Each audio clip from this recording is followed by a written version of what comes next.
Colocar para ver todo mundo. Oi, oi, oi. Estamos falando aqui, a partir da aprovação da Bárbara no doutorado, aprovação não, né, na defesa, né, sobre como que esses processos de estudo, complementação profissional, né, mas de estudo são adoecedores também, né, e de quantas pessoas, não sei se vocês chegaram a atender ou chegam a atender alguém que tenha passado por isso, né, quem passou por isso também sabe, né, do quanto que esses processos, são adoecedores também, porque entram num movimento de cobrança de produtividade imensa, né, que tem muito essa relação com esse aspecto do trabalho que a gente tem para trabalhar hoje, né, tem para ver hoje, né. Eh, Deixa eu ver se eu desligo um negócio aqui que eu odeio quando tem o WhatsApp abrindo aqui para mim. Me desconcerta, né. Eh, e aí como que a gente faz, né, como que a gente vivencia isso também nas outras situações de trabalho, né. Como que às vezes esse movimento de entrar nessa compulsão também, Bárbara caiu, nessa compulsão no que diz respeito a estudo e trabalho, né, e livros, né. Acho que isso aqui é um ponto que vai para todo mundo, né. Gente, mais uma caiu. A internet está fazendo a gente cair hoje, né. Voltaram aí as 2 que caíram ao mesmo tempo, É mais Bárbara caiu. alguém? É, Que olha. doideira!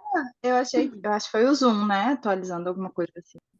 É defesa porque eu estou falando da academia, aí vocês já estão querendo ir embora, né. Faz sentido. Aí o Zoom de vocês já começa a falhar, né.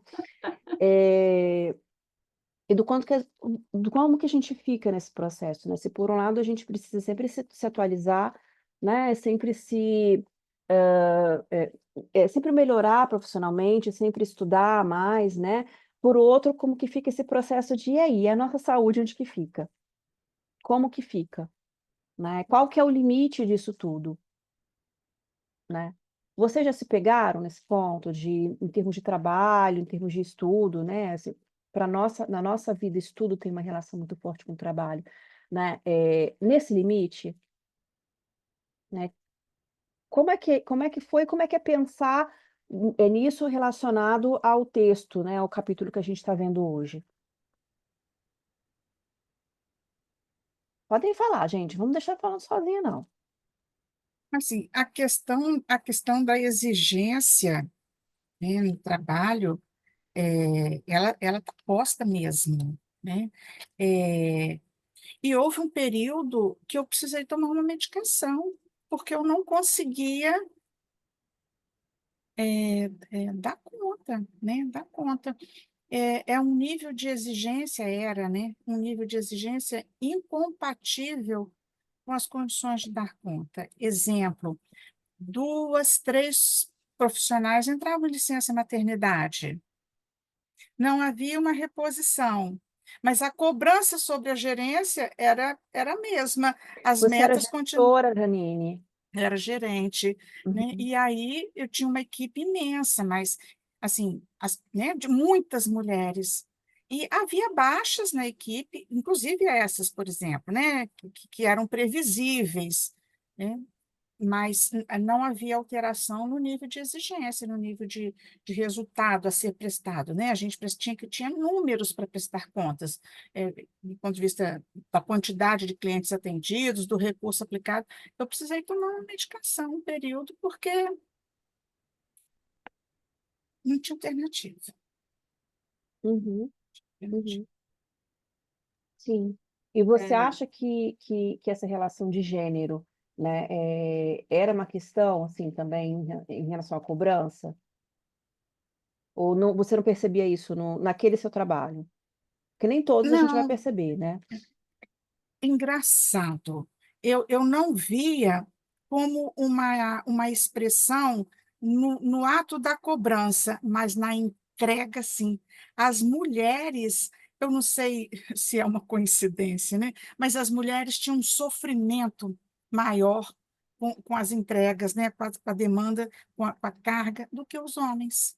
Parecia que, agora você falando, eu nunca tinha pensado nisso, mas agora você falando, parece que para as mulheres era mais sofrida a situação ali, né? Outras também tomavam medicação, acabaram tomando assim em alguns períodos, mas parece que era para as mulheres, engraçado, mais difícil do que para os homens. Você está falando agora, Uhum, eu estou uhum. pensando nisso agora, assim, lembrando, né, como eram as coisas assim. Desculpa, Eu acho que a gente Janine, pode você refletir sobre trabalhava isso. Pode falar, Caísa. em qual área? Não precisa nem falar empresa nem nada, mas qual área, mais ou menos? Não, eu era economista, eu trabalhava numa pequena empresa, né? Mas uma empresa com recursos públicos, que lidava com recursos públicos.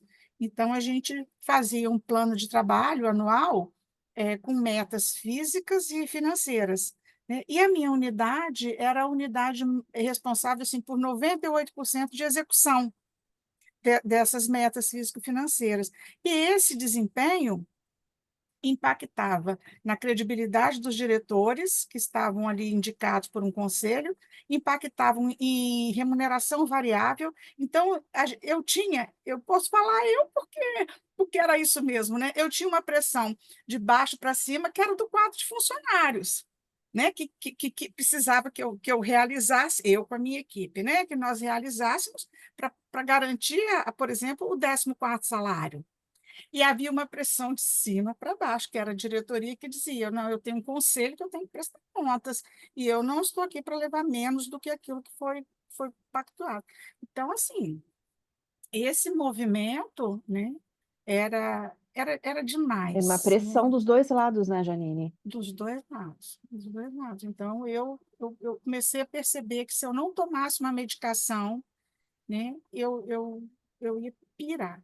E aí eu comecei a tomar Uhum, uma fluoxetina, aí deu uma apaziguada, sabe como assim, né? Deu me equilibrou, né? uhum, Mas é uhum. importante isso que você fala, né? Sobre a questão de gênero. Depois, assim, olhando agora daqui, né? Assim, na minha unidade, que era executora, nós éramos em 4 mulheres, e nós 4 tínhamos esse ônus, mas onde tinha um homem parece que era mais tranquilo. Também, coitado, ele desenvolveu outra coisa, né? Ele tinha uma coisa somática, mas parece que nas mulheres isso era Um mais sofrimento gritante. na entrega, né? Uhum, Uhum, uhum, uhum. uhum. Será que a gente poderia fazer uma relação disso, né, assim, é só uma hipótese, tá bom? A gente não precisa certeza de nada. Mas com isso que a Mary Woodman traz para a gente, né, nesse aspecto de estar sempre em déficit, né, de sempre ter um aspecto quase do perfeccionismo, de precisar, de ter uma necessidade de que as coisas fiquem muito bem, né, para não ser mal vista, sabe, para ser bem aceita. Não sei se lá acontecia isso, mas é muito mais comum os homens, não todos, tá, gente? Também não vamos generalizar, né? Mas os homens, por exemplo, falarem sobre o próprio funcionamento profissional, né? Sobre o seu desempenho profissional de uma maneira tranquila, né? De uma maneira, é isso, eu faço, eu sou, eu tenho essa habilidade, né? E as mulheres já têm uma dificuldade muito maior em relação a isso, né? A colocar a dizer sobre as suas potencialidades, né? Sobre o que ela consegue, o que que ela entrega no trabalho, o que ela consegue fazer, né? Sobre como que ela é, se ela é boa, porque até mesmo como isso é julgado, socialmente é diferente, né? A mulher fica muito nesse lugar a autora coloca aqui, né? No medo de ser arrogante, né? Uhum, Se ela uhum. coloca, se ela expressa o quão boa ela é, né? Porque muitas vezes são mulheres muito boas, e o homem não, né? O homem está É, acostumado a fazer esse jogo de se vender. Eu acho se que é vender, isso, né? O de se de se vender, vender. né? O Isso. homem sabe se vender. E Uhum, não é uhum, problema algum se vender, desde que você uhum, esteja uhum. vendendo algo Verdadeiro. algo de verdadeiro, né? Só que as mulheres, elas têm uma dificuldade maior com o se vender, Uhum, né? uhum. E Mas entra... Fala, Bárbara. eu acho que não é só uma dificuldade de fazer isso, é uma dificuldade de ser ouvida também, Também. Uhum, né? Que acaba acho, ficando uma retroalimentação, assim, né? Porque a gente tem dificuldade de fazer, quando faz, geralmente não é validada, e aí você se intimida ainda mais de fazer de novo, né? Porque, por uhum, exemplo, em alguns momentos eu estou em círculo só de homens, assim. E aí, parece que quando você tenta colocar alguma coisa, uma conversa num pé de igualdade ali, eu sinto que não é ouvido, não é acolhido da mesma forma que o outro que falou a mesma coisa, sabe? Mas porque tinha um outro gênero. Eu acho que tem uhum. uma retroalimentação aí. Sim. E disso que a Janine estava falando, me faz pensar muito assim. Eu tenho visto muitas mulheres e muitas mulheres da faixa dos 30 anos adoecendo em espaços de trabalho. E aí estou falando porque eu tenho várias amigas, né, assim, várias pessoas nessa situação.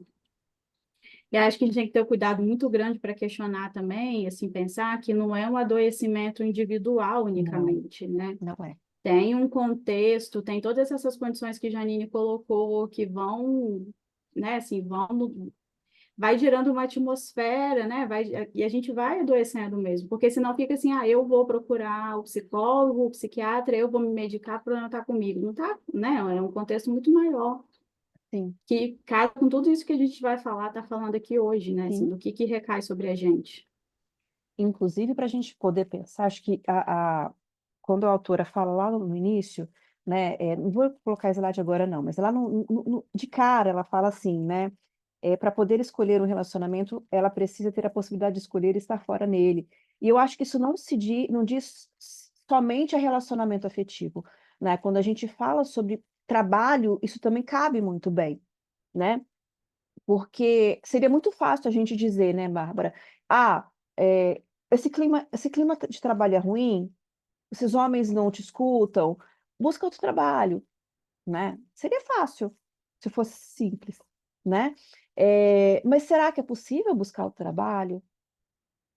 É o que eu vejo quando chega até a mim mulheres em transição de carreira, né?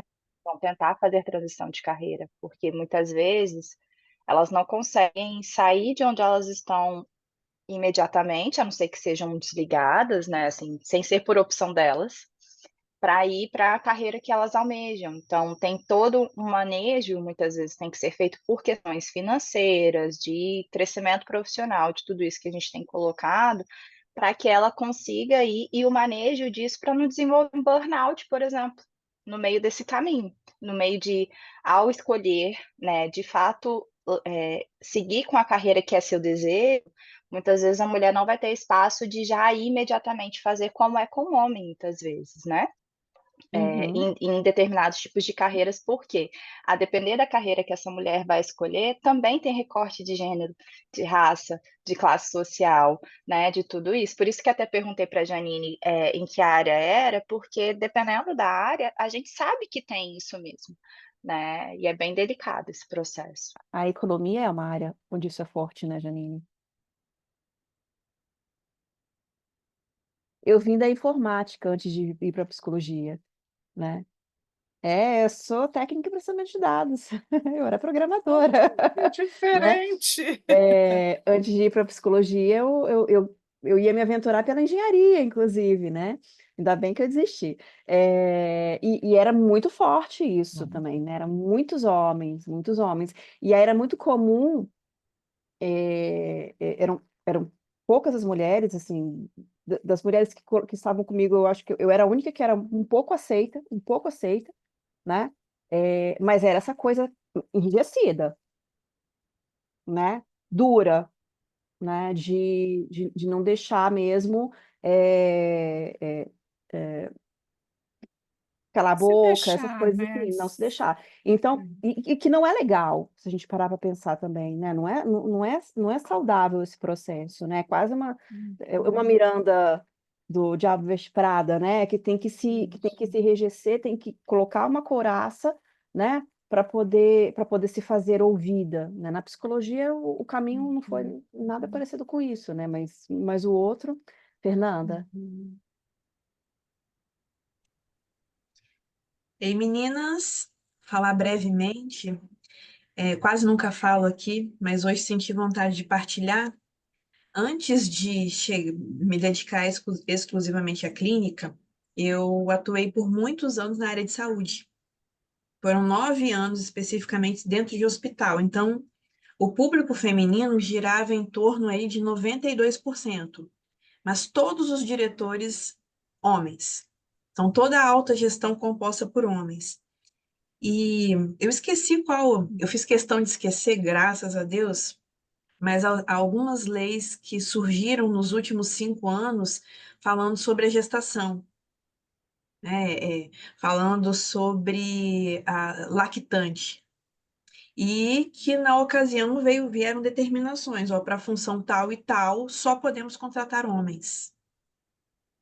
Isso era velado, né? Enquanto RH a gente Aham. brincava enfim, mas no Não final isso podia colocar isso como na seleção, né? Homens, né? não. Era aquelas coisas de, gente, eu já precisei selecionar vagas em que não podia negro. Uhum. E Sim, qual era a explicação? Que não existe, né? é, é, essa é a que nós já sabemos, né? Qual que era. Gente, que Eu não podia absurdo. usar o cabelo que eu uso hoje, eu usava o cabelo alisado, bonitinho assim, não. Bonitinho, ó, minha fala, né? Enviesada, era Bonitinha cabelo. nada. O seu cabelo hoje é lindo. Antes Sim, era o eu quê? precisava, né? E só trazendo mais um viés, então, o quanto que isso é adoecedor para Uhum. uma colaboradora, uma funcionária chegar e falar, estou gestante, é como se assim, nossa, você acabou com a empresa, né? Você traiu a empresa. E, gente, quanto que isso é absurdo. E todas as particularidades do nosso corpo, as nossas oscilações que são próprias de menstruação, enquanto que isso não é visto, o quanto que isso não. A cobrança que tem em espaços que são quase que exclusivamente femininos, é um público de 92% de mulheres, mas com regras masculinas. Então, era Uhum. só isso que eu queria partilhar também, que às vezes o público é feminino e você está entre mulheres e ainda assim tem dor. Sim, Sabe que você sim. me lembrou uma coisa? A minha área também é hospitalar, né? Aí, então, no meu primeiro dia, eu lembro perfeitamente, 10 anos atrás, um colega psicólogo também, ele falou assim comigo, você é vaidosa? E aí eu fiquei, era a última, não esperava ouvir isso, né? E aí ele falou assim, porque se você for, não vai dar certo aqui. Olha isso. Aí quando o Kelly fala, né, assim, da necessidade da gente enrijecer para conseguir se manter em algum, que é péssimo, né? E aí eu lembro assim que eu realmente comecei a não usar, por exemplo, batom mais, porque isso começou a se materializar em tudo, sabe? Em todo mundo, é uma coisa louca. Uhum. Aspectos que falavam de algo de uma feminilidade, né, também, tinha que ser deixado de lado, né, para conseguir ser, não é nem aceito, porque eu nem sei se é aceito, né, mas se sustentar ali naquele espaço, né. E isso é uma questão, percebe, assim, a gente está falando em vários meios, né? A gente está falando lá na economia, aqui na informática, no hospital enquanto clínica, né? Porque você trabalha, a sua função era mais clínica, né? No hospital enquanto RH, né, Fernanda? Então, todos esses ambientes, de alguma forma, existia alguma coisa que tirasse a mulher ou que não enxergasse a mulher. Tirasse a mulher do lugar dela ou que não enxergasse a mulher, né? É esse estranho como o Bauman chama, né? De que você pode até aceitar, mas dentro de um limite, né? Não mais do que isso. Você tolhe, né? Eu acho que é muito disso, é de tolir mesmo. Que é isso, né? Assim, de exercer um certo controle e censura mesmo, né? Uhum, uhum, sim. E aí a gente pode começar a questionar isso, né? E como que se fortalecer nesses espaços? Tal como se fortalecer num relacionamento, como ela começa, né? Para você não depender daquele relacionamento, ter que ser submissa a tudo que vem do outro, mas como fazer esse processo também, né? Como não ter que submeter a tudo no que diz respeito ao espaço de trabalho, né? Óbvio que sozinha é muito pior. E as opções, né? Como pensar em sair dali?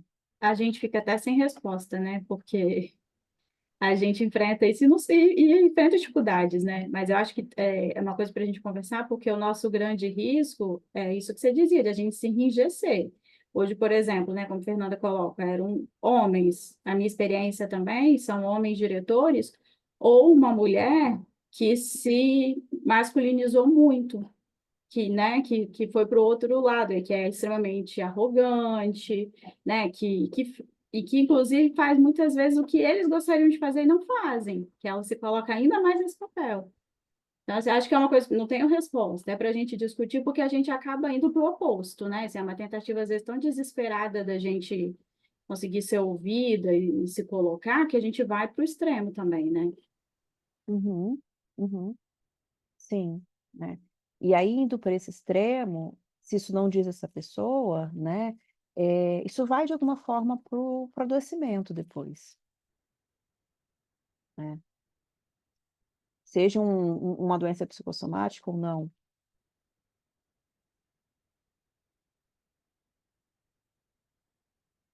Eu acho que todo mundo aqui, de alguma forma, teve relação com outro tipo de trabalho que não a psicologia, né? Não a psicologia clínica, né? Ou fez algum processo de migração de carreira, de alguma forma, né? Todo mundo aqui tem alguma coisa desse aspecto, né?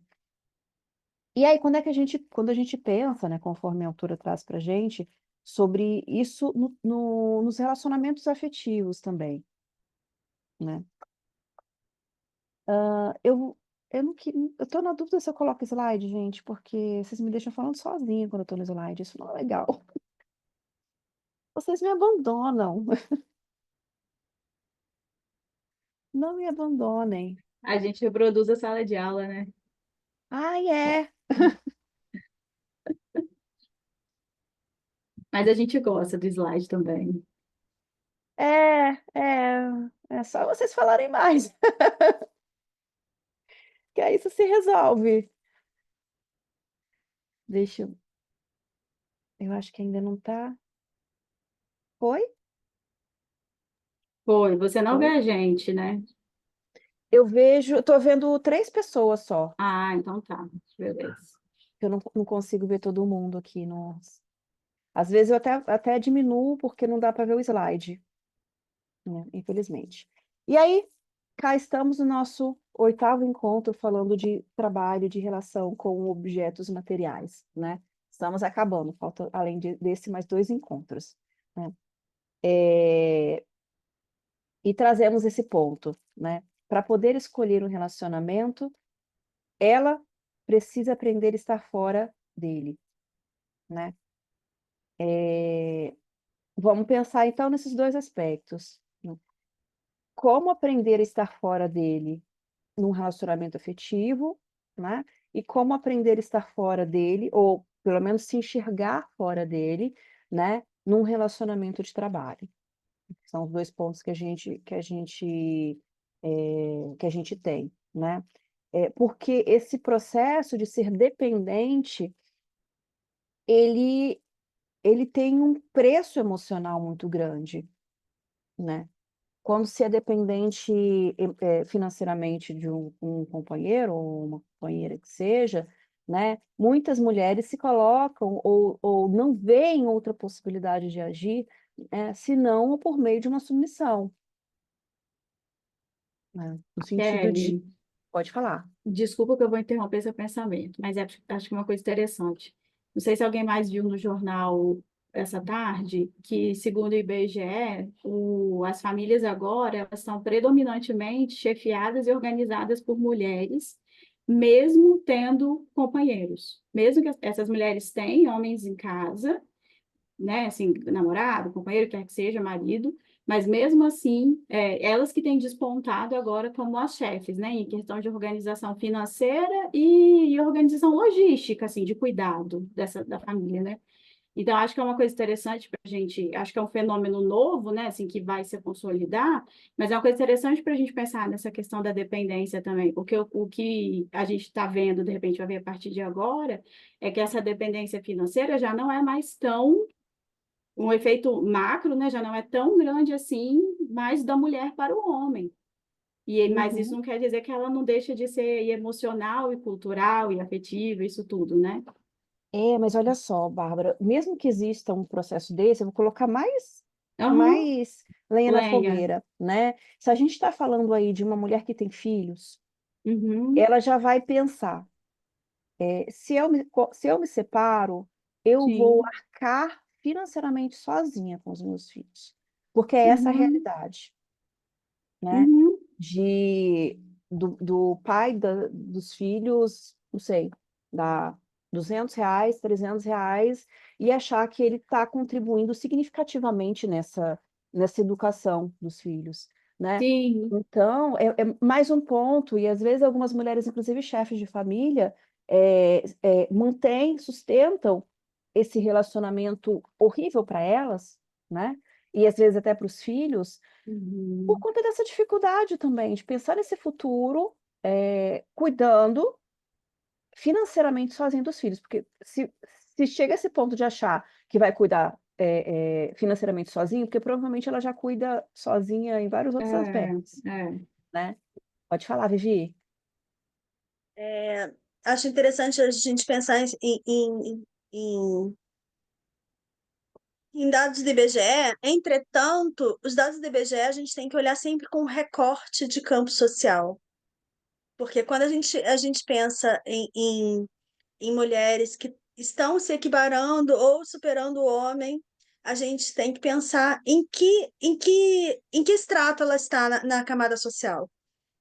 Porque nas classes D e E, essa realidade, assim, é, ela não consegue colocar esse homem para fora. Não. Mesmo que ela seja chefe de família, ela não vai colocar. Em casos de violência, ela não vai colocar. Então, a dependência, a dependência financeira, ela perpassa a dependência financeira e vai para a dependência social também. Uhum. É muito legal a gente ter esse dado. Entretanto, qual é a realidade desse dado? Vale lembrar também que esses dados do IBGE foram coletados em 2020, né? Assim, foi o último censo do IBGE. O de 2022 a gente ainda não tem os dados. Então, eu sinceramente não considero nada que aquele governo tenha feito. Então, é isso. Eu, Essa é uma questão. Fala, Bárbara. não, eu ia falar, eu acho que é interessante essa crítica, mas é interessante a gente pensar também, porque, por que eu estou chamando a atenção disso? Porque tem um valor cultural aí, que mesmo que a gente possa ter diferentes realidades, a gente está dizendo de uma coisa que é de uma formação societária mesmo. Assim, mesmo que a gente tenha diferentes realidades, a gente acaba podendo discutir isso que a gente está discutindo aqui. Vocês entendem o que eu estou dizendo? Assim, não é se ela. Lógico que tem a questão da dependência, mas não é só para a mulher que não. Que ela depende economicamente, financeiramente daquele homem. Eu acho que também tem aquela que não depende.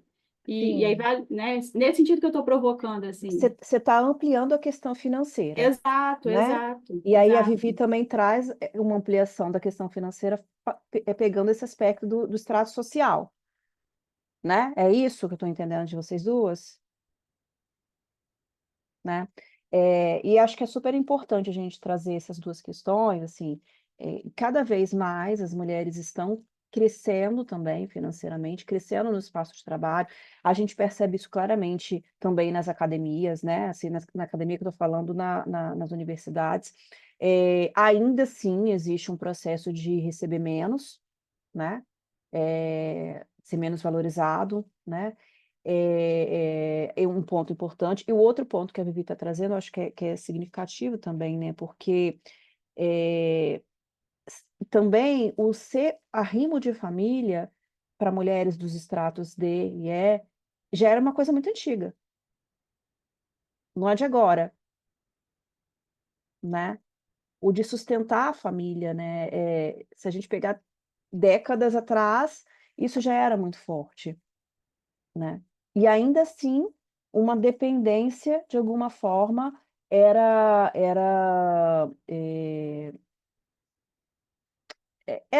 estimulada, né? Se a gente para pensar, eu já escutei de algumas pessoas, né? Assim, pessoas que trabalham na portaria, né? Que eu acabo tendo contato, porque eu converso, né?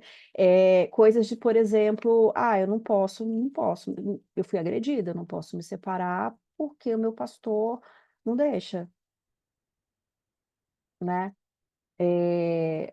Determinadas religiões, eu vou te dar a palavra, tá, Vivi? Determinadas denominações, né?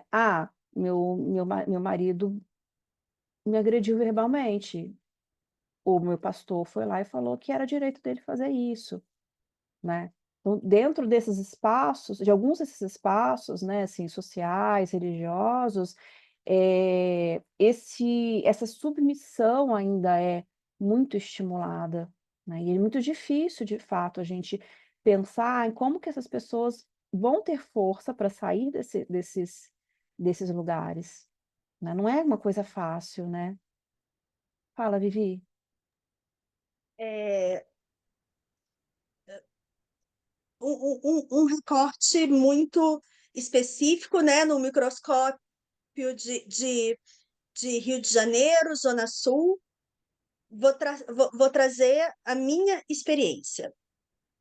500 mil anos de Caixa Econômica lidando diretamente com Bolsa Família. As mulheres recebem o dinheiro, o benefício está cadastrado em nome delas, e elas, na mesma hora, passam para o homem. Isso não é uma, não é duas, são quase 20 anos que eu trabalho lá. Então, a, o Bolsa Família é um programa que normalmente é cadastrado para determinada classe social, para determinadas. Tem vários vieses que você pode aumentar o seu benefício, né? Assim, se você tem filho em letramento, se você está em aleitamento, se você está gestante. Então, assim, tem condições para você aumentar o seu benefício. Dessa forma, os homens obrigam que as mulheres façam o cadastro em nome delas, não em nome deles. Uhum, E mesmo sendo casadas, mesmo morando junto, muitas vezes declaram que não moram junto. Sim, o nome disso é fraude.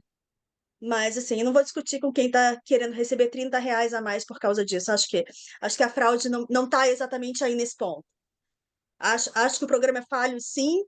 Acho que tem seu valor em muitos aspectos, mas eu acho que tem um controle falho. Mas eu acho que o problema não é essa pessoa que vai ganhar R$ 30 a mais. uhum, E a violência acontece mesmo no espaço público. As pessoas recebem o benefício já passando para o companheiro. Você vê a violência acontecer na sua frente, você não pode fazer nada. Então, uhum, assim, acho os dados do IBGE super importantes? Acho. Mas acho que na prática falta muito. Muito, muito, muito. uhum. Eu acho que a gente precisa de ter espaços de discussão, assim, porque na psicologia clínica a gente às vezes fica muito fechada em algumas classes, né? Que é quem pode, de alguma forma, pagar pelos nossos serviços, né? E às vezes a gente esquece das outras realidades, né? Mas assim, não sei, assim, eu acho que fico pensando na importância da gente também ter esses lugares para falar, não só aqui entre a gente, né, mas para falar em outros espaços também, né, sobre essas situações. Obviamente que não falar isso, né, Vivi, mas, que são coisas que têm um caráter até sigiloso, né, mas de estar mostrando do quanto que tem outras vidas aí, outras formas de viver, né, outras dificuldades passando, assim, nesses nossos cenários, né, não é só a nossa vida, a nossa bolha, né, a nossa classe social, né. Tem muito mais que a psicologia pode fazer aí, né, que a gente acaba não acessando.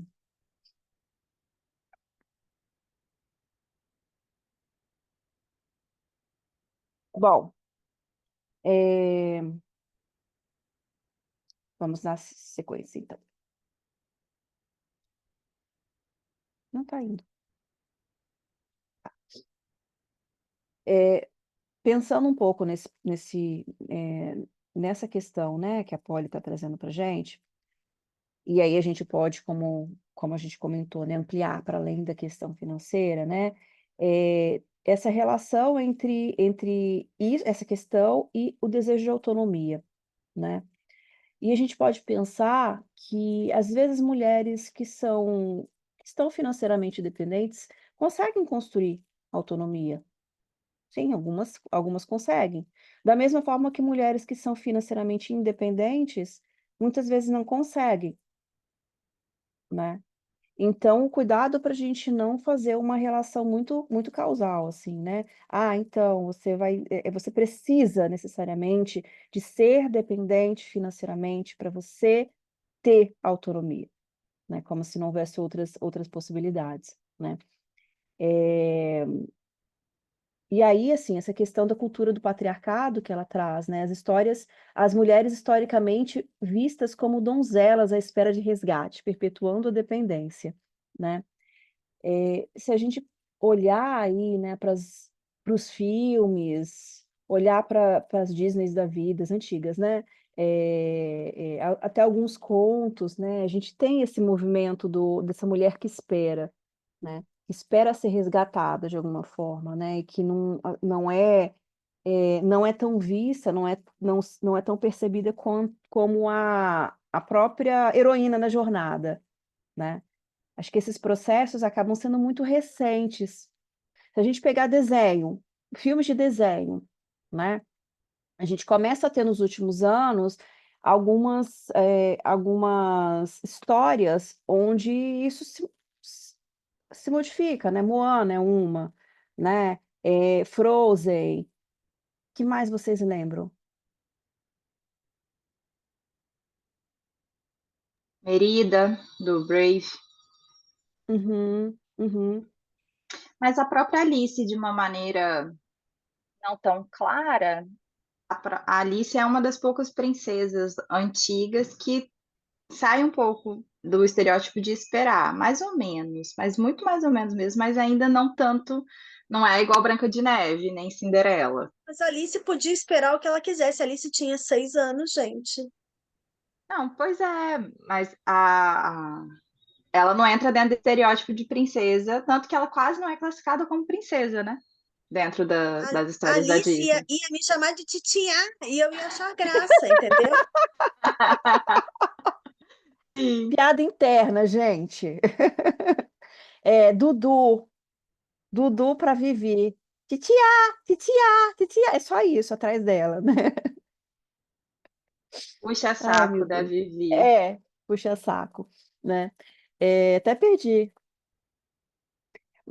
Estava falando das princesas, né? Que vem nesse estereótipo Funcionamento das da princesas. mulher que espera, né? Que a autonomia não é construída, Sim, não é vista muitas vezes como a própria heroína, né?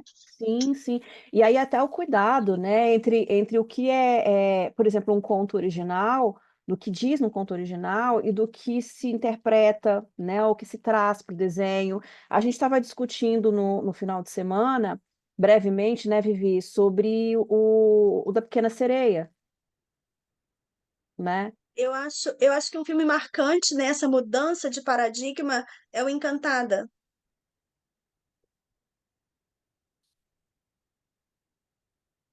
Vocês sabem qual é o Encantada? Sei. Todo mundo olhou Peraí, eu acho que eu sei. Fala qual é. Encanto, Encantada não? Da família Madrigal? Não, Não. Encantada. É um Da filme com a Amy Rapunzel. Adams e com a Indina Menzel.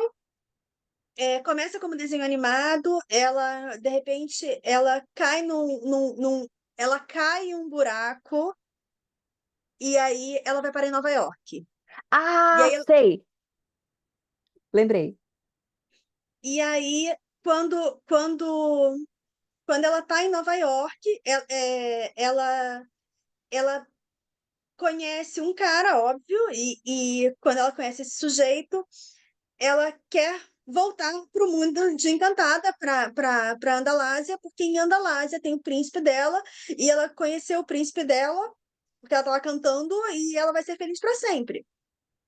E aí, com esse sujeito de Nova York, ela descobre como é a vida real. E o cara é viúvo, ele tem uma filhinha, e aí a filhinha tem 6, 7 anos, e a filhinha vira para ela e fala assim: Ah, se você precisa de uma roupa e tal. Ah, eu vou chamar minha fada madrinha. E aí a menina vira e fala assim: Fada madrinha? Eu tenho cartão do pai. Pô, e aí vai resolver a vida, né? Com cartão de crédito. Uhum, E ela traz essa mudança dizendo que as coisas não são mágicas, que você tem que batalhar pelas coisas que você quer. Então ela começa a trabalhar, ela tem a construção da identidade dela a partir da queda dela para o mundo real. uhum, uhum. Sim, acho que é uma boa lembrança, né? É, não que as coisas necessariamente fossem mágicas quando a mulher não trabalhava, né? Mas essa percepção de que se você quiser, você vai ter que correr atrás, né? Você vai ter que construir isso. É uma coisa muito, muito mais forte. Ao mesmo tempo que o outro movimento, achando que é mágico e que o homem é provedor, ainda é muito forte, né, no imaginário, né. Eu estava vendo um desses reacts que as pessoas fazem, né, as reações, né, que as pessoas fazem de um vídeo, que aí era uma humorista, né, que estava reagindo, esqueci o nome dela. E aí, reagindo a uma resposta da pergunta que era a seguinte: "Meu marido acorda muito cedo para trabalhar e eu não gosto de acordar cedo. Ele quer que eu, eh, acorde para poder passar a camisa dele na hora, né. Não pode ser antes, tem que passar a camisa na hora". E aí a pessoa que responde que a pergunta é: "Eu sou obrigada?" E essa pessoa que responde assim: "Sim, você é obrigada", né. Eh, e e eu gosto muito, já falei para vocês, de ver comentários, né, até para poder entender um pouco como é que são qual é o imaginário que está surgindo aí, né. E muitos comentários eram assim: "O que que custa, né, ele está indo trabalhar, por que que você não vai lá e passa a camisa dele. "Ah, você está com preguiça de acordar cedo. Ah, então aproveita". Algumas pessoas falam para voltar a dormir. Não, nem volta a dormir não, você tem que fazer isso, você tem que ir fazer as outras coisas, porque ele está indo para trabalhar, ele é um bom marido, ele sustenta a casa, né. E você não faz mais do que a sua obrigação de passar a roupa, né, na hora que ele quer, né. Isso, entendam, não foi contextualizado. A gente não sabe se essa mulher trabalha, pode ser que trabalhe. A gente não sabe se essa mulher cuida trabalha em casa, cuidando de criança e de casa, que, a meu ver, é muito mais trabalhoso do que cuidar do que trabalhar fora, né.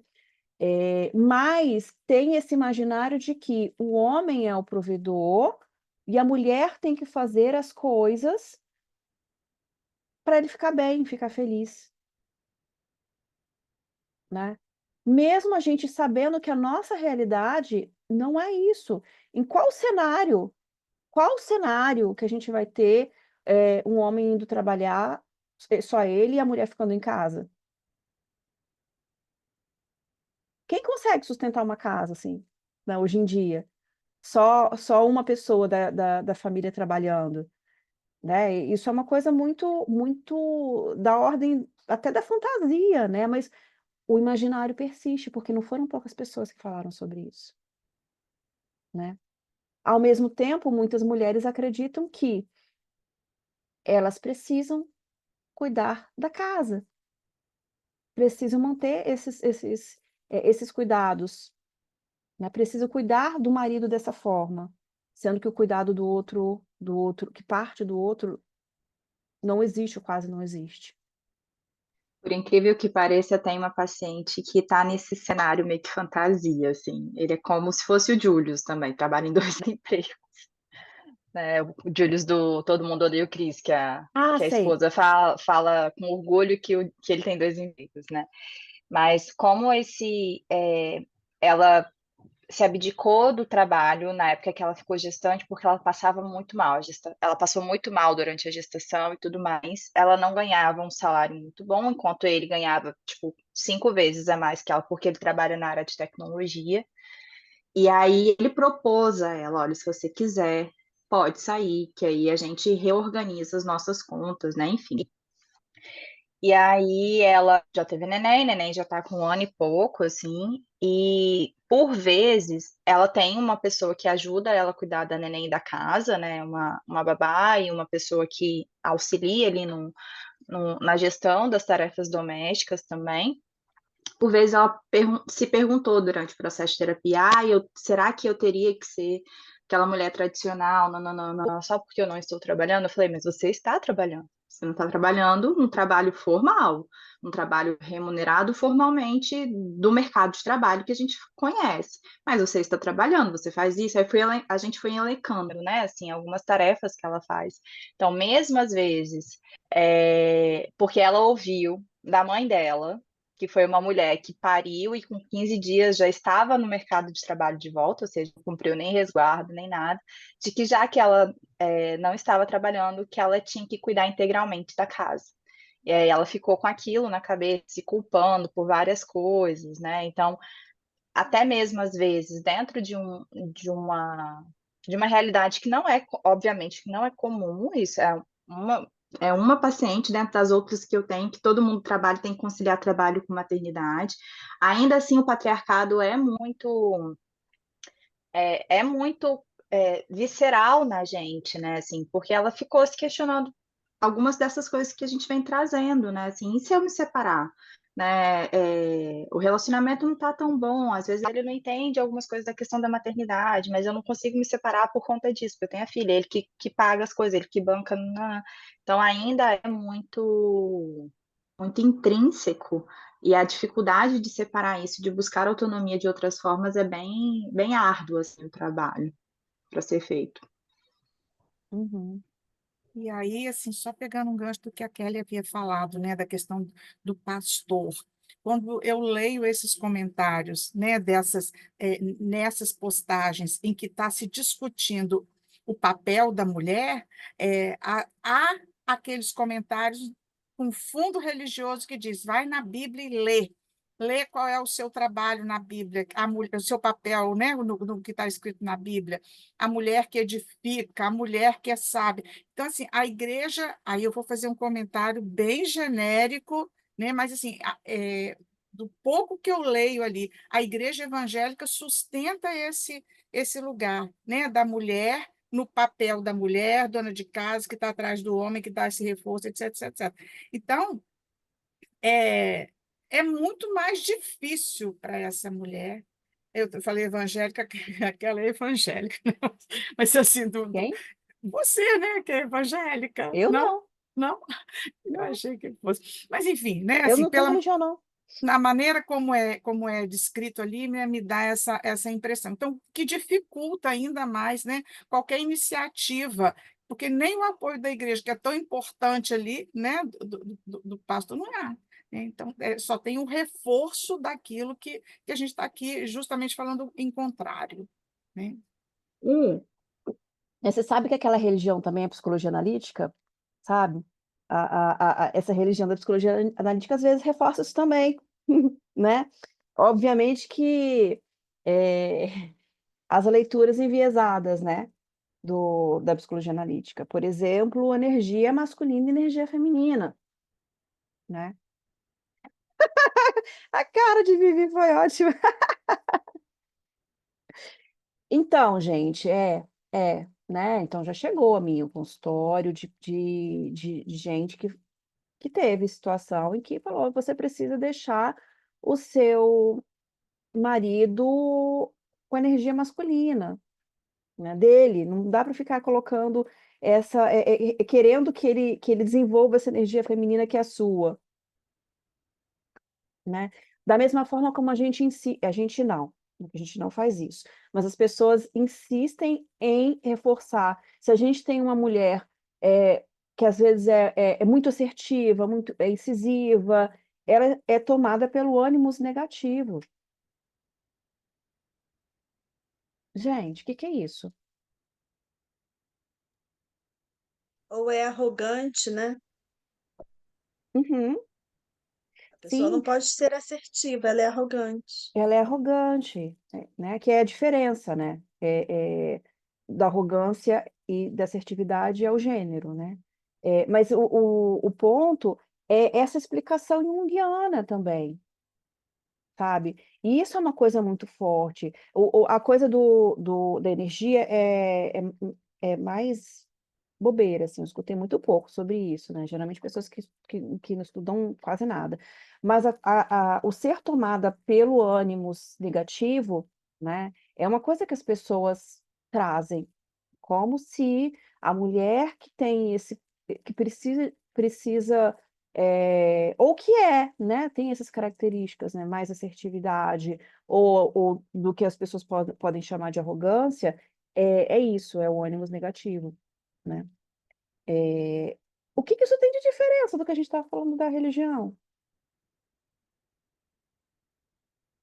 né? É- Jung é meu pastor e nada me faltará, né? E aí eu distorço completamente o que tem para poder justificar também a permanência dos papéis de gênero na psicologia, né? E aí esse processo, essa ideia de ânima e ânimos, essa ideia, esse conceito bem controverso na psicologia analítica, né? Que eu acho que a gente ainda precisa retomar assim, diversas vezes para poder é, tomar cuidado com ele, né? Bom, alguns pontos que a Poli traz para a gente, né? O trabalho remunerado como trabalho e como o trabalho proporciona autoestima e autonomia. Ela traz uma pesquisa, ou algumas pesquisas, né? Falando sobre essa mulher que não tem um trabalho remunerado, nem um trabalho que é reconhecido, né? Porque a gente sabe que por mais que seja extremamente trabalhoso, o trabalho de casa, o trabalho doméstico não é reconhecido, né? Do quanto que isso dificulta o processo de autoestima, né? E segundo ela, conforme as pesquisas também, essa mulher que tenha condição, que pode ter um trabalho desafiador, um trabalho que goste, do quanto que isso também pode, sim, auxiliar nessa construção de autoestima e de autonomia. Porém, porém, é preciso abrir mão de algumas coisas. Por exemplo, achar que vai poder desenvolver esse trabalho, né? E também cuidar de todos os aspectos da casa, né? Manter a casa super arrumada, manter a comida, manter tudo muito bem organizado, de uma forma extremamente, até perfeccionista, né? Porque isso dá trabalho, né? Eu vi um É, meme hoje falando assim: ser adulto é você acordar olhando para quais tarefas e já pensar qual delas eu vou negligenciar hoje. Ser mulher, então, é 3 vezes mais, né? Pelo nível de sim, cobrança. sim. Né? Não é tarefa dupla, né? Não é jornada dupla, é muito mais em alguns casos. E sim, você vai precisar, as mulheres vão precisar negligenciar algumas delas, né? Entretanto, a gente volta para aquela questão que a gente conversou bem no início. O sofrimento para entrega, né, Janine? É o sofrimento para entrega no trabalho, o sofrimento para entrega na casa, o sofrimento para entrega no cuidado com os filhos, né? Na participação da escola, o sofrimento para entrega, né? Porque em todos esses campos se é muito mais cobrado também, né? Então fica sempre esse movimento de, tá, eu vou atender a essa demanda social, a essa cobrança social, né? O quanto que isso vai ser custoso para mim? Ah, eu não vou atender a essa demanda social, né, que é dar conta disso tudo de forma perfeita, o quanto isso também vai ser custoso para mim, né? Porque optar também por, eu vou negligenciar a minha casa, né? Também é um custo. Mas qual é o custo que eu dou conta? Qual é o custo onde eu não adoeço? Onde eu consigo circular de alguma forma? E aí a gente pode pensar também em onde eu quero investir essa energia libidinal, essa energia psíquica, de forma a ser menos cansativo. Onde vai ser menos prejudicial? O que que eu vou ganhar, investindo neste ou naquele aspecto? O que que me cansa menos? E aí sim, buscar a enansiodromia a partir daí. Uhum, uhum. O que que me cansa menos e o que que me rende mais satisfação pessoal, né? Eu acho que é um pouco disso do onde quando eu estou falando de investir essa libido, né, investir essa energia, eu tenho que investir em mim também, né? As minhas escolhas, quando eu escolho negligenciar uma coisa ou não negligenciar, tá, qual delas eu consigo investir mais em mim também? É claro, gente, é claro que tem momentos da vida, tá, em que essas coisas não funcionam. Se a gente está falando, por exemplo, de um casal que o marido está super adoecido, né? E essa esposa acaba tendo que ocupar muito esse lugar de cuidadora, de cuidar da casa, de trabalhar, né? E às vezes não tem outras pessoas que auxiliem, né? Não dá para a gente simplesmente falar, não faça, né? Mas dá para a gente tentar pensar em, tá, como é que a gente pode fazer de maneira que seja menos desgastante, né? Menos gasto de energia, ou que pelo menos tenha condição de repor, né? De investir energia em si em algum momento para dar conta de investir essa energia no cuidado do outro, né? E essas nossas discussões, assim, são extremamente importantes em relação ao feminismo junguiano, né?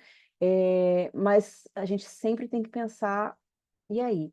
Como que é esse contexto de vida, né? Ou esse contexto, esse momento de vida que essa pessoa que está na minha frente está passando,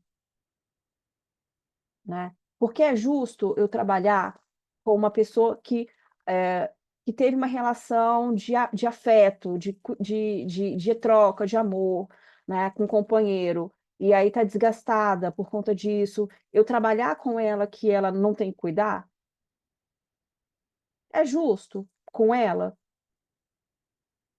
Né? É justo a gente ficar estimulando algumas coisas, né, algumas ideias que de uma forma generalizada seriam ótimas, seriam as mais perfeitas, se naquele contexto cultural, social não cabe, né? Então, é o equilíbrio entre essa visão mais feminista, né, na psicologia analítica, né, e a vida daquela pessoa, a história daquela pessoa. Que não é uma coisa muito fácil de fazer também não, né? Às vezes, quando a gente entra num processo de estudo, a gente age quase como adolescente, né? Então, é dessa forma, porque eu sei, né? Para poder descolar um pouco do, do pensamento de antes, né? E aí a maturidade nesse estudo é justamente isso, tá? É diferente do que era antes.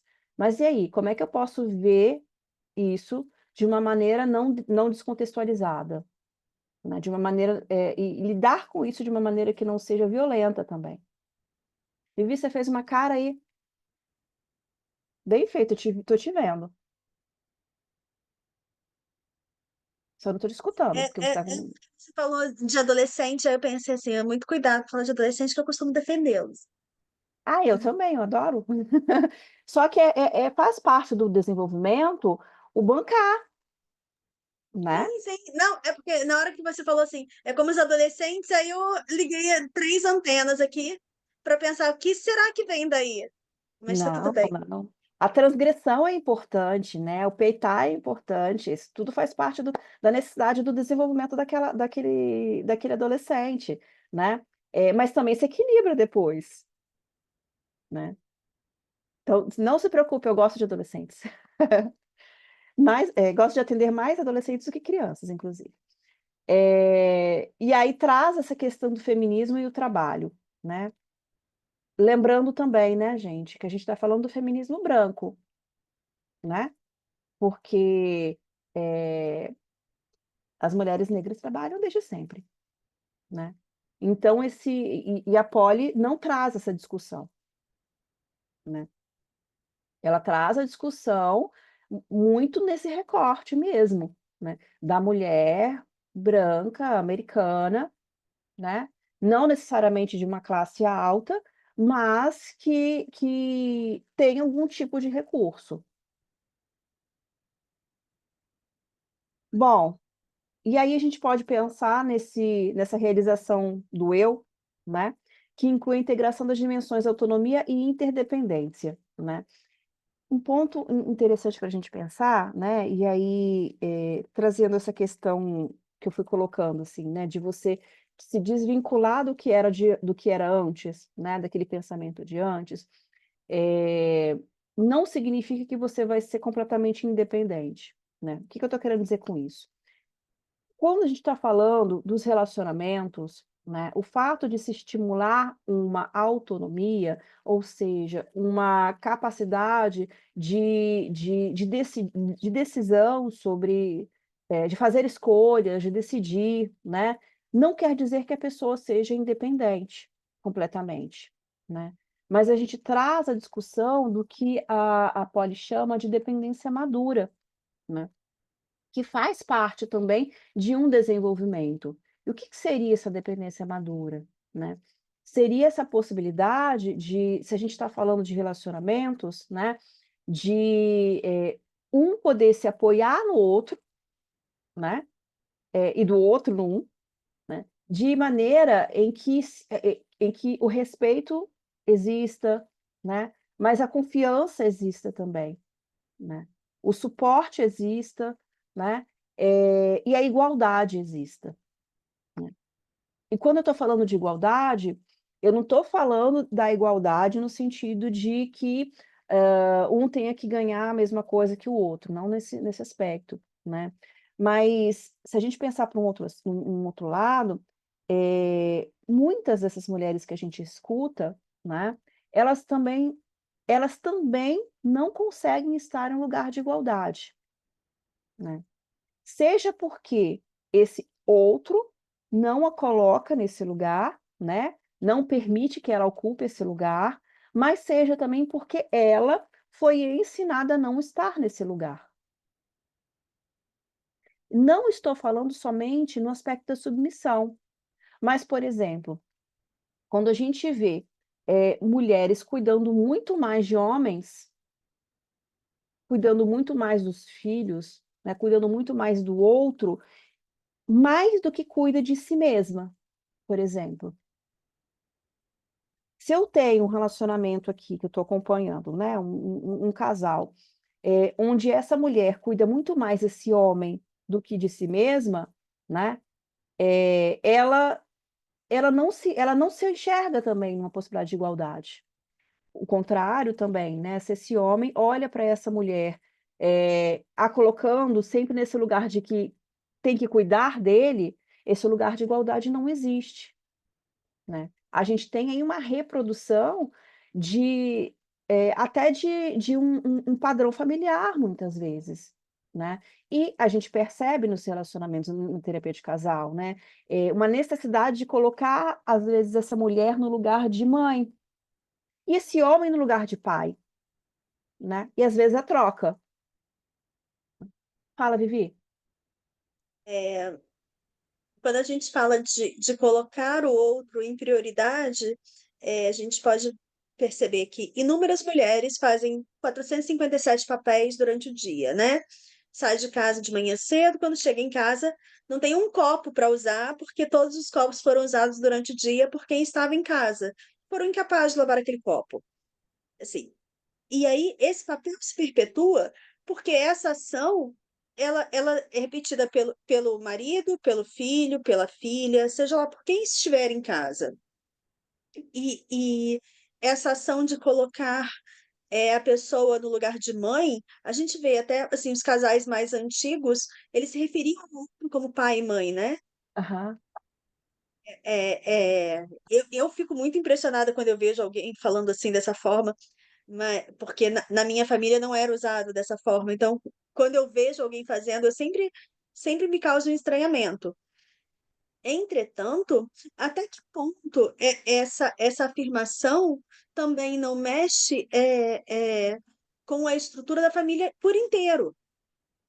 Porque aquela pessoa fica sendo somente pai ou somente a mãe, não tem outro papel para quem aquelas pessoas que estão em desenvolvimento, os filhos, sejam crianças ou adolescentes, se espelhem, porque afinal de contas, mesmo a mulher e o marido se tratam como filhos. Uhum, uhum. Sim, sim. O que que esse filho aprende? O que que essa filha aprende, né? Que tipo de relacionamento é, aspas, normal, né?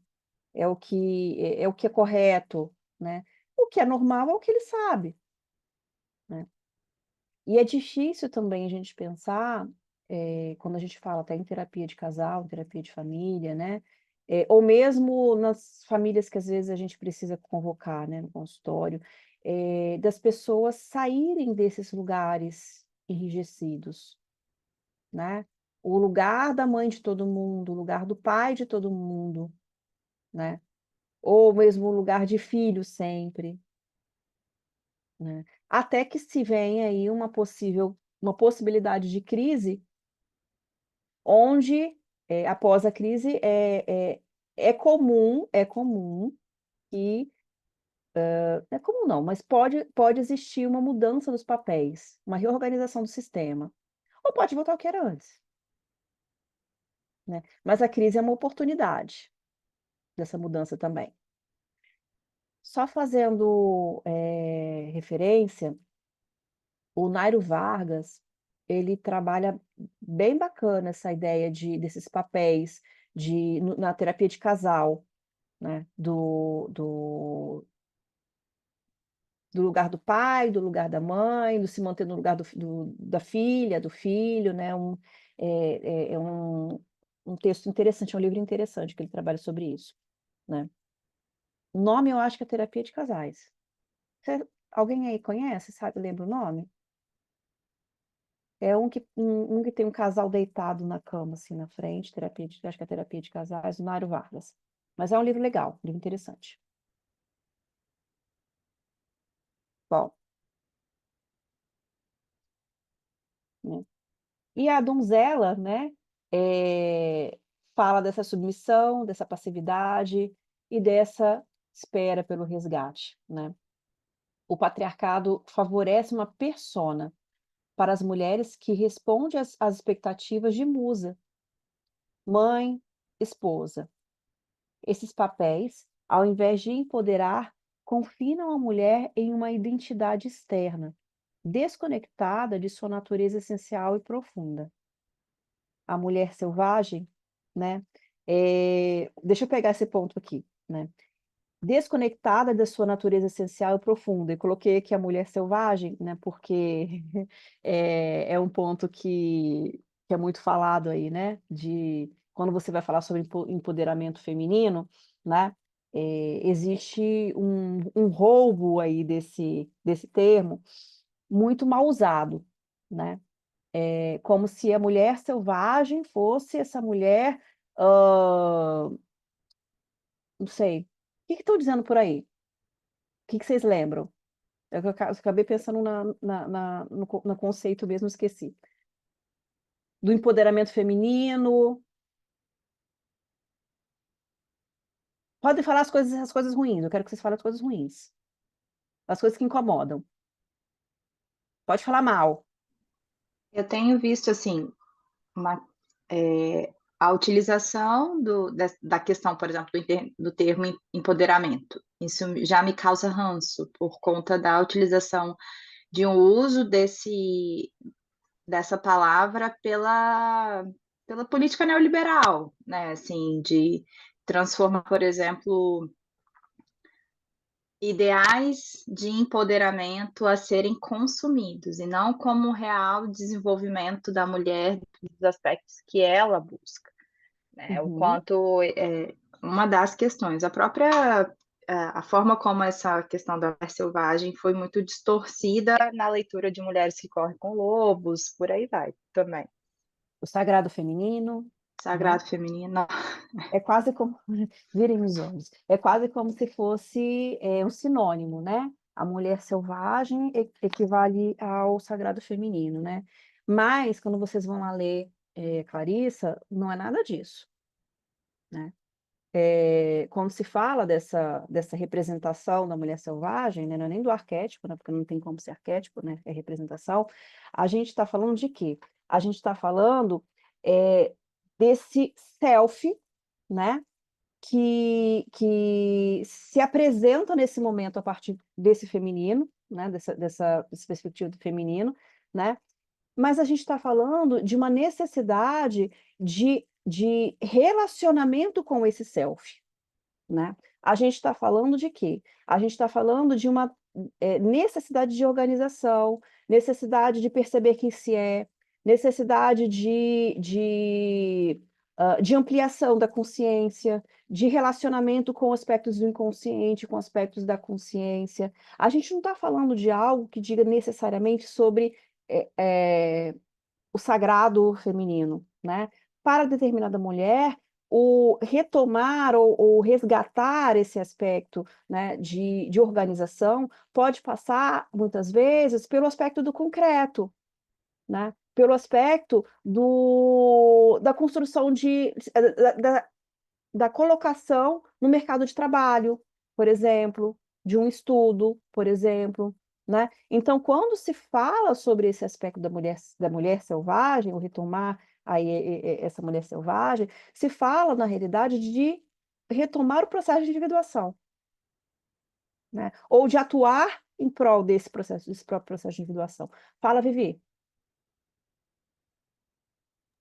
É uma pergunta, na verdade, que eu vou fazer, uma pergunta simples, assim, sobre algo que me incomoda muito. E aí eu vou fazer uma pergunta: quais são as deusas femininas que te habitam? Ok. Em você.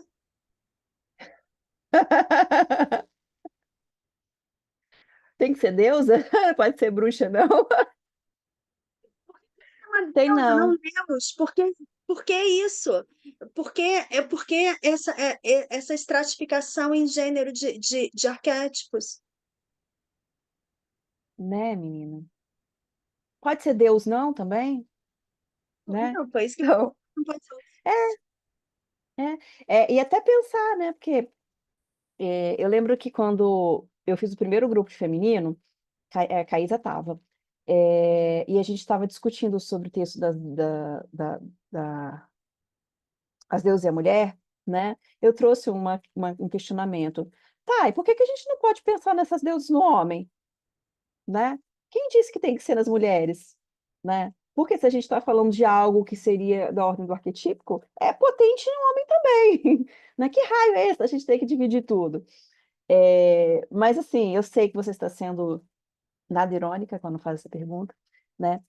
Mas é interessante a gente olhar para esse aspecto, né? Porque não fala só da vivência do sagrado, né?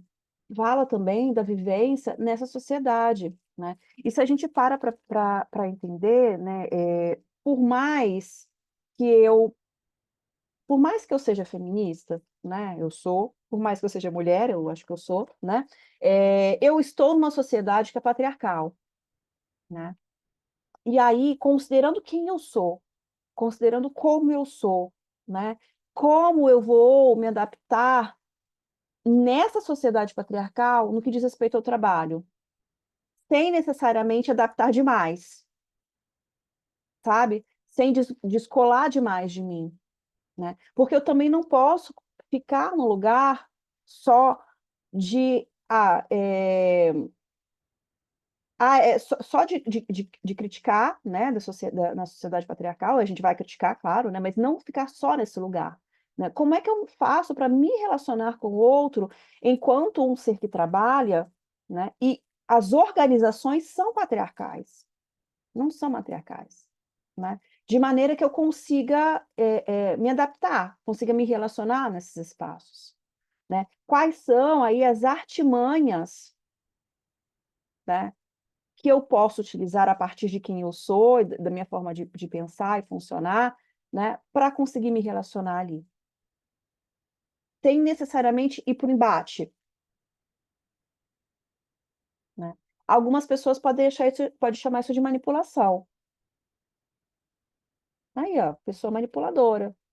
Tá, a gente pode chamar de manejo, pode dar um nome Se mais for uma bonitinho. mulher, é manipuladora. Se for um homem, ele é convincente, Estrategista, né? Convincente argumentativo. estrategista, argumentativo, né? Mas uma coisa é fato, o lugar da bruxa, né, o lugar da megera, sempre vai ser ocupado por uma mulher, sempre, né? E volta e meia nós ocuparemos esses lugares, né? Isso vai acontecer. Mas a gente pode ocupar sabendo por que que a gente está ocupando. E com orgulho até, né, no que a gente está fazendo, né? Das estratégias que a gente tem construído, das artimanhas, né, que a gente tem feito. Obviamente que aí eu não estou dizendo que é para fazer de forma antiética, não é isso, tá, gente? Não é ser má, nem nada desses processos, né? É entender que as coisas não vão cair no colo, porque a gente faz um bom trabalho, porque a gente é competente. A gente não vai ter acesso ao poder só porque a gente é competente, só porque a gente faz bem. Né? E eu achei interessante esse ponto que ela traz, né? Porque o que faz, na realidade, chegar a algum tipo de poder, e aí não é o máximo, né? Mas algum tipo de poder, não é a competência, né? São as redes que se faz, é o como você tenta ser vista, são as palavras ainda fogem para mim, gente. É como você se articula, né, As nesse articulações. espaço. Uhum, uhum. Quais são as pessoas que você escolhe, né, para estar junto com você, trazendo esse olhar de volta também, né, porque esse olhar do outro também é muito importante.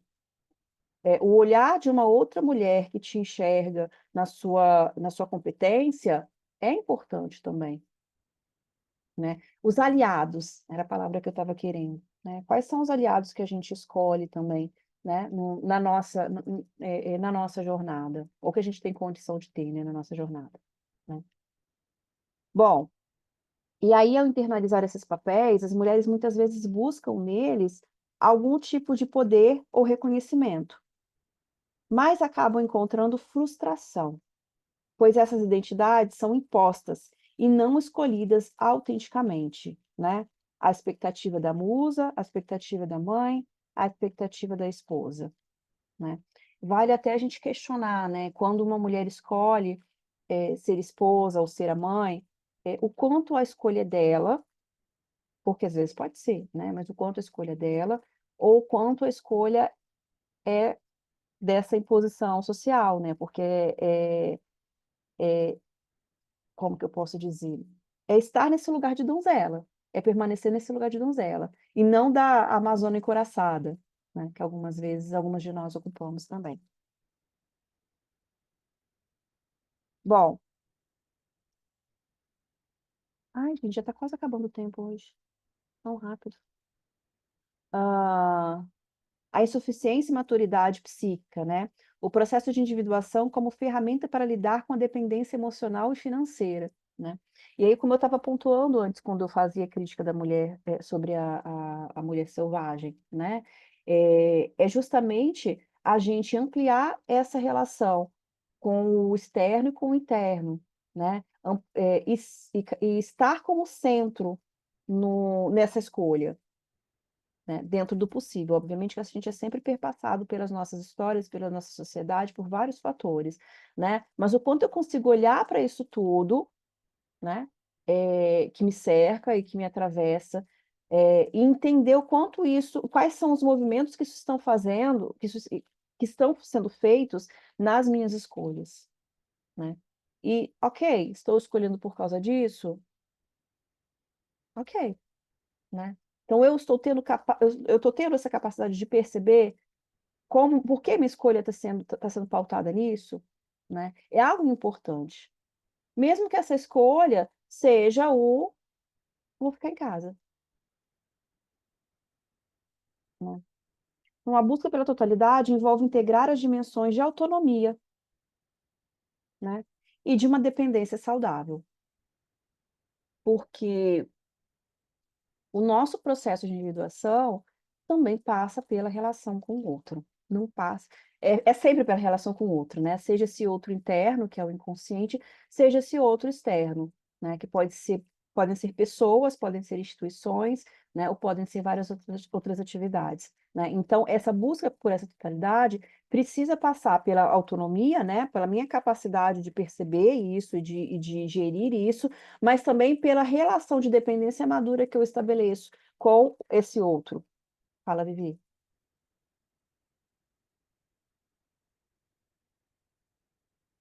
Não estou te escutando, você está sem som. Quando a gente Te dou- fala de escolha, um dos momentos importantes de escolha é no momento de escolha profissional, né? A adolescente está lá e aí resolve fazer a escolha, né? Assim, estou falando, é claro, de escolha profissional para quem tem esse luxo de poder escolher a profissão, não de quem é jogado no mercado onde for aceito. Estou falando daquela pessoa que vai escolher seguir uma carreira, vai estudar para tal. Então, ela também tem que ter essa maturidade, e a mulher, quando vai fazer essa escolha, ela tem outros aspectos que ela leva em consideração mais do que o homem. Ela leva em consideração possibilidade ou não de ter tempo para ficar em casa, ela leva em consideração aspecto financeiro, ela leva em consideração o desejo, e em 2024 ela ainda considera se o pai aprova. Em 2024, assim, esse ano, século XXI, ainda existe essa preocupação. E quando a gente fala de orientação profissional, é porque escolha, né? É quando o adolescente ou a adolescente vão fazer lá a decisão, e é uma decisão que, querendo ou não, tem a influência dos pais, do namorado, dos amigos, da escola, da sociedade, mas vai influenciar diretamente na vida deles. E quando uma vez feita essa escolha, por mais que a gente saiba que a qualquer momento você pode mudar de carreira, você pode fazer uma transição, você pode desistir, você pode jogar tudo pro alto, você pode resolver vender arte na praia, o seu processo de individuação está intimamente ligado à sua decisão profissional. A sua maturidade também passa por aí. Porque fazer uma escolha é matar as outras, é matar todas as outras opções, pelo menos por aquele momento. Se vai reavivar ou não depois é outra história. Então, quando você chega naquela menina ali de 17, 18 anos e fala para ela: olha, essas são todas as suas possibilidades, isso aqui é o que você tem mais afeição, isso aqui é que você tem mais propensão, acredito que aqui você estaria muito bem. Você está, de certa forma, tirando parte da totalidade dela. E para ela buscar isso, ela vai ter que, como você diz, né, integrar dimensões de autonomia. Ela vai ter que tomar essa decisão para si e partir desse momento de escolha de desenvolver-se. Uhum. Isso que a gente não trabalha só com Coati dentro do processo de orientação profissional, né? A gente, né, quase que Ah, exclui ele, né? Porque a gente tem que trabalhar justamente isso, essa questão da escolha é muito difícil para eles, né? Assim, para a gente também de maneira geral, né? Mas para o adolescente isso é muito crucial mesmo, e é muito interessante quando eu levo uma ferramenta de perguntas sobre como para que ele perceba como foi o desenvolvimento dela ou dele de escolher durante a vida e até chegar naquele momento, quantas fichas vão caindo para eles, assim, do tanto de influência, e principalmente a influência familiar, e às vezes as profissões parentais, né, assim, as profissões dos pais, impactam na avaliação que eles vão fazer, né, e principalmente das mulheres, essas questões que você traz de tempo de qualidade, de conseguir conciliar com outras atividades que não seja só o trabalho, enfim, é sempre muito colocado, muito mais pelas mulheres do que pelos meninos, né? Pelas meninas do que pelos meninos. Então, eu, Caísa, num processo de orientação profissional, tendo a não colocar isso, essa e essa profissão, mas deixar que ela fale ao longo do processo todo, das 10 sessões, para que depois, dentro dessas todas, vamos lá, plano A, B, C, né? Assim, que você quando pode você ir. fala, você mata as outras opções. É incrível. Quando você fala, você desperta aquela curiosidade ou não. Sim, Um curso de OP na perspectiva junguiana valia, né? Tem duas professoras aqui. E não tem nada podemos. sobre, né? É bem difícil de achar. É bem difícil. Livro da Patrícia. Patrícia? Do uso do Sandplay, Patrícia Jimenez. Patrícia Jimenez. do uso do Sandplay na questão É, da.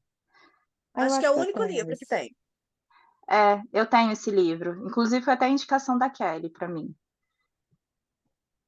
Então eu tenho esse livro.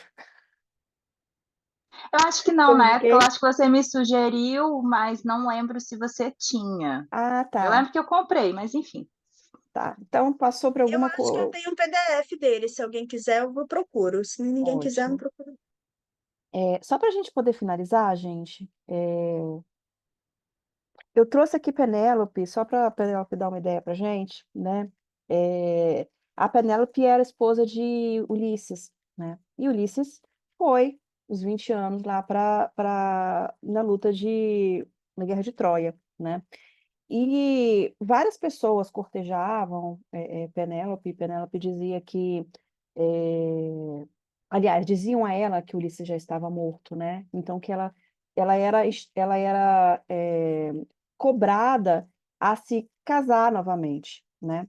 E aí, qual é a história, né, que ela faz? Que ela ia, quando ela terminasse de tecer o manto, né? é, não sei se era para Ulisses, eu estou na dúvida, né? Quando ela terminasse todo o processo, isso significaria que ela poderia se casar, né? E o que que ela fazia? Durante o dia ela ia lá e tecia o manto, e durante a noite ela ia lá e desmanchava tudo que ela fez, né?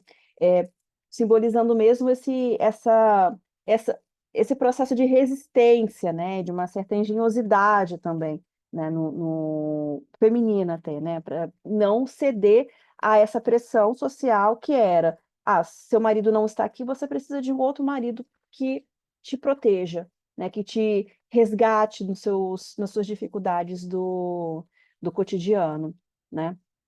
Então, vale a gente pensar um pouco, né, sobre o como até algumas patologias, né, ou alguns comportamentos, eles podem estar se colocando como resistência também, né, a essas imposições patriarcais, né? Por exemplo, uma viagem, tá? Por que que a gente não pode pensar nas compulsões alimentares, né, onde a pessoa vai consumindo e vai também engordando, como um processo de resistência também, né, a essas exigências patriarcais?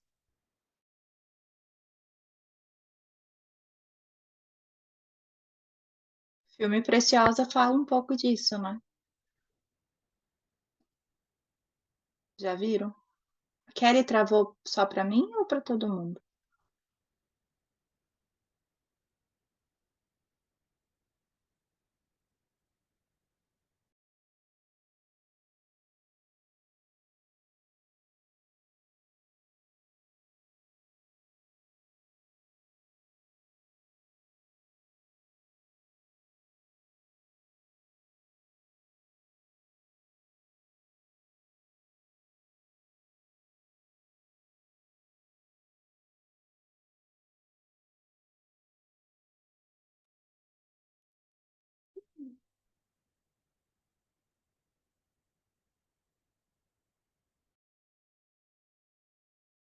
Raíza, enquanto ela não volta, você viu que vai ter um jantar no Congresso?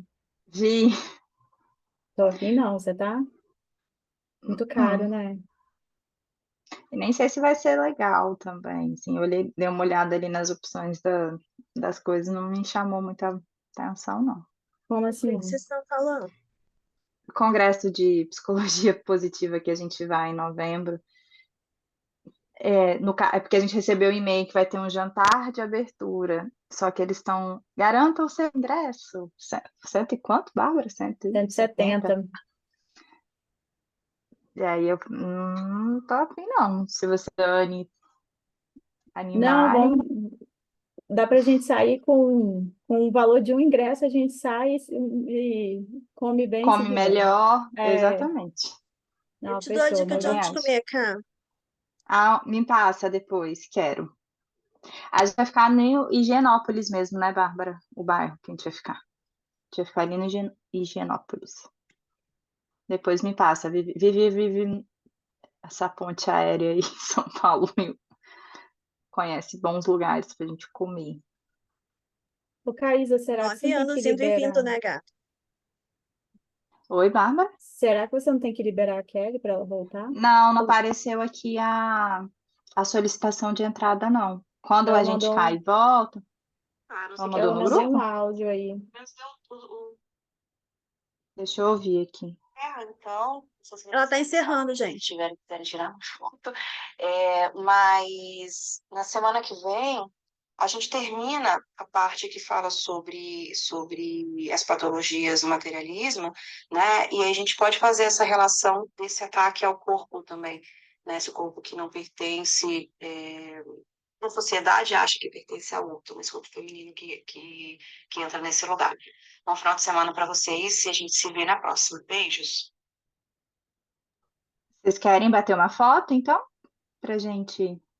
Vamos bater pra ela, né? Já que Sim. Alguém vai junto comigo também, porque às vezes meu computador trava e eu não consigo. eu faço aqui também. Então vai. 1, 2, 3 e sorriam. Aqui, acho que foi.